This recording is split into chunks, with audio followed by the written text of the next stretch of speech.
They were cherry orchids, yes. Yeah, so now we're just the Oikers. Yeah. And with that, we are live.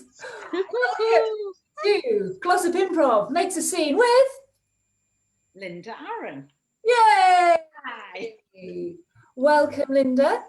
We have several suggestions. We've got 37 suggestions. Oh my God. So choose a number between 1 and 37, please. I'm going to choose 37. You're going to choose 37. Oh, And it's nice. from Stuart Hughes, who we all know and love. And the suggestion is Pinky Promise. Pinky Promise. Pinky Promise. Okay. Are you ready? Off we go.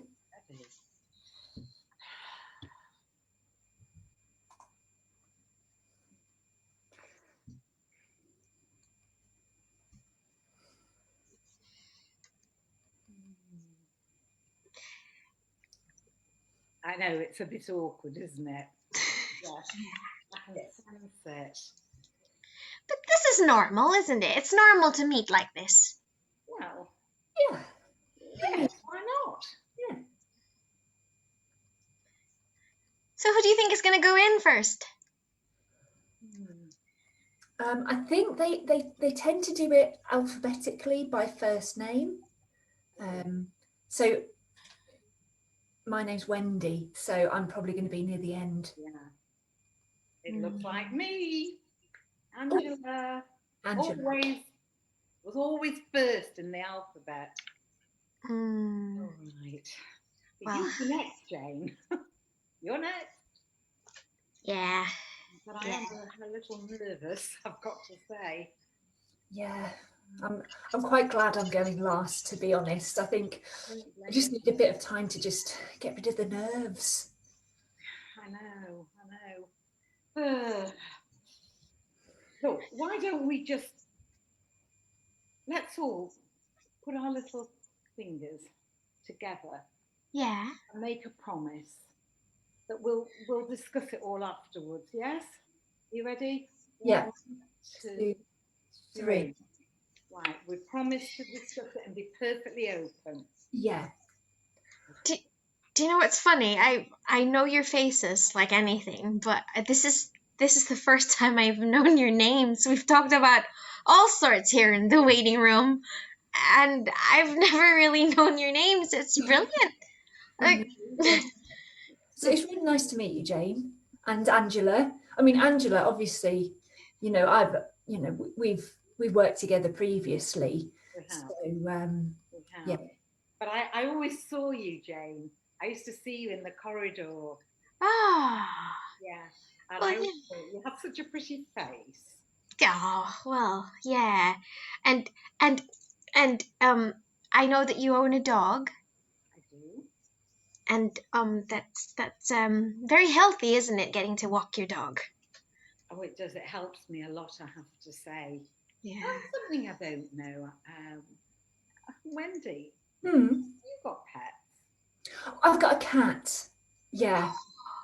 Yeah. His name is Mr. Tiberius. And yeah, he's got a real little personality. He's so funny. He makes me laugh. Every time I come home, he just looks at me and he tilts his head like this. Oh. Oh. I'm not keen on cats though. Yet my little Yorkshire Terrier looks a bit like a cat. I've got to be honest with you. All sort of. Yeah. Have you got any pets, Jane? Yeah. I have a pet bearded dragon. It's not everyone's cup of tea. Oh. Well, I've heard that they're very soothing. Well, they're a quiet presence. I heat a little wheat bag in the microwave, and little Brianna, she just sort of sits on it and stays warm. Oh. It scares my nieces and nephews, but you know. Yeah, I've not come across them much myself. No. Okay. I'm just going to go and see. Okay, yeah, I was just looking. Yeah, I want Yeah. I'm really nervous. Yeah. Me too. still someone in there. Oh, right. Would you two like a cup of tea or anything? There's a machine down there. I'm gonna go get myself a drink. I would love a cup of tea, actually. That would A be cup of tea, great. milk and sugar. For me, Milk, one sugar, yeah, please. Yes. And for me, thank you, Jane. Because if I'm in next, right. go to the loo if I have something to drink. Yeah. Okay. I'll be. Oh, it is a bit So- nerve-wracking, isn't it? Sorry, I didn't quite catch It's a that. bit nerve-wracking. Yeah. It's Yeah. a shame that there's not more positions the same as this in the No. Yeah, I mean, ideally, it would be great if we could all get it, because, country. we've been to so many of these together now. Oof, I know it's getting ridiculous, No. and none of us get the job. No. But I mean, definitely Tuesday at MI5. There has to be. Here you go, Can't be Wendy. just anybody. Oh, thank you so much. I know. So, Jane. Yeah. When you did what was it called? There was that one with all the puzzles and all the riddles and everything like that. That test. Yeah. Oh, I'm having a big moment. I can't remember it. And my nerves are giving It me. was like about lateral thinking and deduction. Oh, deducting. yeah, abstract and all that. Yeah. So, what did you put for question 27? Because I put 17, but I wasn't quite sure that was right. Oh, do you know what? I didn't choose 17 because what I did was I carried a figure over, and I just thought it was better if I doubled that. So it's actually 34. Oh, I could have been wrong. And you know what I did? What? I added the 1 and the 7 together. I put 8. But we were all wrong.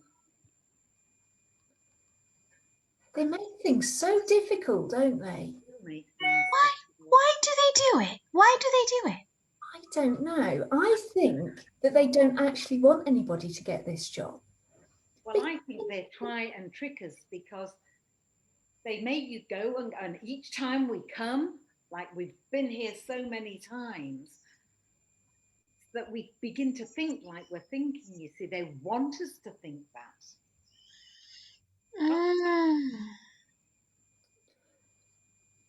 Do you think that they might be sort of setting us up? Because we've all been to several interviews on the same day. They always seat us together, even though we're not together in the alphabet. We're not. We're not together in the building. I know. And it just seems weird that we would meet each other this many times for an interview. So, do you know what I'm thinking? I think that this is a test. This is virtually the interview, you mean? Do you think there's cameras around? There must be. Right. So how do you pass something like this? Because I really want to get through to the next round. Yeah. I think that we need to show that we can't be broken. We need to show that we are team players and that we are going to have each other's backs no matter what. So I think when we go into that interview, they're probably going to ask us something about who else do you think would be good in this role? And if we don't say each other, then we're going to be out. So if I say Wendy and Angela, then because I genuinely actually do think that if I didn't exist, that I feel that you would be good for this position as well. Oh, I think both of you would. Yeah. But I don't think we sort of blend. Yeah. We would sort of thing. And me being the older one as well, we sort of, it's like a family. Yes. And, you know, we would be great out on missions and doing all that kind of thing. Nobody's going to suspect us, are they? No. All Exactly. We look really trustworthy, don't we? Trustworthy. Kind faces. Yeah. So we can say it just the once, even though we're discouraged from saying it, right? We are going to be excellent spies. We are best spies ever. But we are. Yeah, because when people try to look for a spy in any room, train station, waiting room, train, plane, they look for that extra layer of, you know, cloak and dagger, but we don't have any of that. Look at us.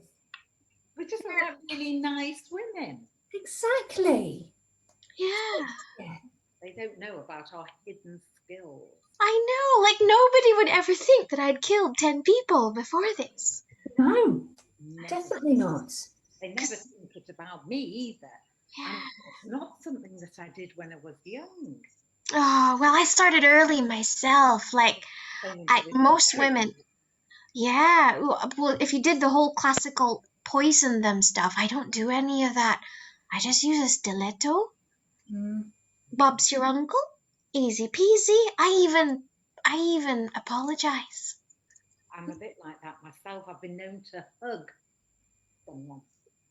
Well, that's the reason I've always got my knitting needles with me. Oh, that's really handy, knitting needles. Yeah, you probably inspired that stuff they did, the Killing Eve. That thing in her hair. That's based on you, isn't it, Wendy? Yeah, I mean, I was a bit disappointed, actually. They got so many things wrong in that. I mean, it's just, some of it was just amateurish. I know. This isn't the one that I used last time, but always have a pen. Oh, Wendy, just because we're now doing teamwork, don't drink the tea I gave you. Don't worry. I knew about the polonium. As soon as you handed it to me, I was like, you clever thing! Well, we're going to pass this exam really well now, aren't we? Yeah, definitely. Did you realise when I said I didn't want a cup of tea? Did you realise that? Oh, that was very clever. Yeah, but you know, traditionally, it's just what we do, and yeah, it's a bit old-fashioned of me, really. Have you got one of these? What's that? Did you get one? Oh, do you know what? Mine's a bit more laid back. It looks like a regular stapler. You see, mine, I went for one a bit more whimsical. Oh, it's very clever. It's that other eye, isn't it? It's the eye with the black patch. Oh, that's the one. That's amazing one. Oh no, actually, this is. Oh gosh, it's not working. Yes. Oh. Retractable. Retractable. Mine is every single staple has resin in it. Nice. Yeah, I mean, obviously I'm not going to squeeze it now, but if I did, acid straight out of this eye. Oh. As an old favourite, that. Oh, Angela, I think they called you. Oh yes, they have. Yes. I'll take my tape measure with me. Break a leg. See you afterwards, don't forget.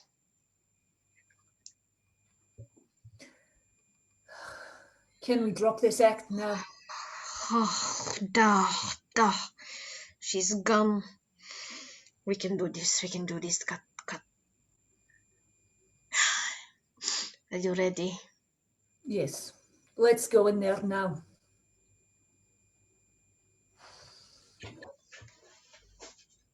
And see.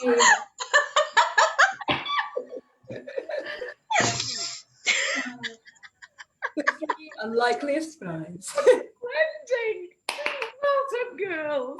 That was so fun, and I had no idea what we were until the very last few minutes. No, me neither. I knew it was a job. It was Jess, thank God, who sort of led me into realising that, oh, that is so funny. You know, it just seemed like the natural next step. Fine. These scenes, I think they're incredible. Yeah. They are, definitely. Incredible. It's fantastic to do 10 minutes. It is. You have no idea where you go, because the dynamic between three people can really change. Yeah. Oh, that was great, girls. Thank you so much. I'm so looking forward to watching it back. Oh, that was so funny. It's so great to have you here, Lynda. I've been in a few workshops with you. I think Seki's been in quite a lot more. Oh yes, Seki and I have done. Yeah. What's your history with improv? Me? Well, I've done it on and off for quite a few years actually. I always loved it because all classes that I went to, always there was an improv moment, and I actually took myself off to London to do a few years ago now. I enjoyed it so much. I did a show about 4 or 5 years ago in the Cosmonaut Club in Manchester. Oh, great. Yeah. Someone, I don't know if you know, and I came across a guy called Dean Bramall and a girl called Charlie Young. Well, they were called the Elastic Band Theatre. Okay. And I knew, so I went to see them a few times, and it was Christmas about 5 years ago, and they said, why don't you do the Christmas show? And I went, no, they were all young in the group. I can't do that. Yes, you can. So I went. Do you remember you do remember JP Seki? Yes, of course. Yeah, yes, yeah. JP did it as well. Hilarious. And then Emma came to Actors Lab, and we did a 6-week course with her. I went, the guy that I was with in New York, who came from New York, and I went to London to his classes. I did two weekends, 2 years apart, I think. And I went to New York, and he said, come and have a drink. So I went to have a drink with him, and he put me in the bloody show. Oh, wow. It was like all names went into a great big glass thing, and they pulled it out and they shouted my name out, and you had to literally go and tag someone out and walk on into a scene. Oh, wow. And the guy that I was with said, be very, very English. So that's what I did. And so on the way out, I was going, oh, do you work professionally? They thought I was so brave. You were. Yeah. Yeah. And Seki and I know each other from a showcase we did for Actors Lab. Yeah. And we keep running into each other no matter where you go. Even a reading on one of these Zoom things. That's right. Yeah, with Gemma and Susie. Because I did a radio program with Gemma. A radio, like a little play. Yeah. For Gemma and Susie. Yeah, she's quite the writer. Yeah. Yes. And my granddaughter, they needed a little girl, and my granddaughter's fantastic. She's 11. She's so good. So we used Tally came as in a flashback. She played my daughter. Gemma was my daughter in like real time. And Tally played her, even though there was a difference in accents. We decided that we'd gone to live in Newcastle or something, so she grew up after 11 and picked the accent. Yeah. And her father, I think, was artistic license. So yes, I really enjoyed that. And then this with Emma has been brilliant, isn't it? Yeah, Liverpool comedy improv. Absolutely. And I do a few other ones, and of course I came to yours one night as well. You did, yeah. Great. Speaking of, Lynda, you're going to be in an improv show, aren't you? Coming up. Yes, I am, for Liverpool Comedy Improv. On what date is it? December the 23rd? Yes. November the 23rd. If that is a Wednesday, folks. Yes. Next Wednesday. And you're going to be in it too, aren't you, Seki? Yes. And what is our group, Lynda? We are called the Oikers. Oikers. Oh, amazing. I can't wait for that. That's going to be great. It will be good. It will be good. Great. That's been one of the best things about this year is sort of making stronger links to Liverpool Comedy Improv, because Glossop Improv and Liverpool Comedy Improv are kind of enmeshed now, because we're getting people from Liverpool come to us and people from us go to Liverpool. And it's what's incredible. I've done it a few times, musical improv, where this is totally bonkers with Maydays. I did it yesterday, and what was incredible yesterday, there were people from literally all over the world that you would never, one guy, it was at 10:30 in the morning here, one guy appeared in darkness, and he was in his car in Georgia, Atlanta. And as we were with him, the 2 hours went by and it got light, and he'd sat in his car doing it since 5:30 in the morning. When would you meet people like that in a live show, a live class? Yeah. It was very considerate of him, though, because obviously he was sat in his car so that he wasn't making a load of noise in the house. Yeah, I think that's why he did it. Yeah. Isn't that crazy? Oh, yeah. And it was so funny. Have you ever done musical improv? I want to try. I have not. That's because the world doesn't need to hear me sing. Right. But the world does need to hear Seki sing, because Seki. Well, yes, they do, but I've got to tell you that Seki will be almost the odd one out. Because I went there thinking, oh my God, I can hold a tune, but I've not got a gorgeous singing voice. They are the worst singers you've ever heard. It's hilarious. There were 2 people yesterday, maybe 3, who actually could sing. Everybody else just wants to do it, and they give it their all, and they sing away, and someone plays the piano, and you just have to pick it up. It's the most bizarre thing, but it's quite good. It's good. Yeah. Cool. There's going to be Liverpool Comedy Improv are doing a introduction to musical improv course with Jen, by our friend Jen Kenny. Yes, that's right. Yes. And then, well, honestly, I've so enjoyed working with you today, girls. Thank you so It's much. been lovely having you, Lynda. We hope to continue working with you a lot. I do hope we do it again. I'd love to do it again. Yes. I'll pop into Glossop Improv as well sometime. Yes. This Friday is our last Friday drop-in session, but we're having a special festive improv jam on the 22nd of December. But before all that, Thursday this week, we've got our show, a little something special. Yay! Starting at 7:30. Will I be able to watch it afterwards? Because I do. You will. I do. Oh, good. I'll watch that. Yeah, we're aware that everybody is busy doing classes. I know. I do a New York one on a Thursday night. A guy called Scotty Watson. That's really interesting because you're doing it with a lot of Americans, and it is quite different. Oh, yeah. I'm enjoying kind of traveling the world through improv. Absolutely. It's amazing. Oh, well, we'll say goodbye to the internet for now. So bye, internet.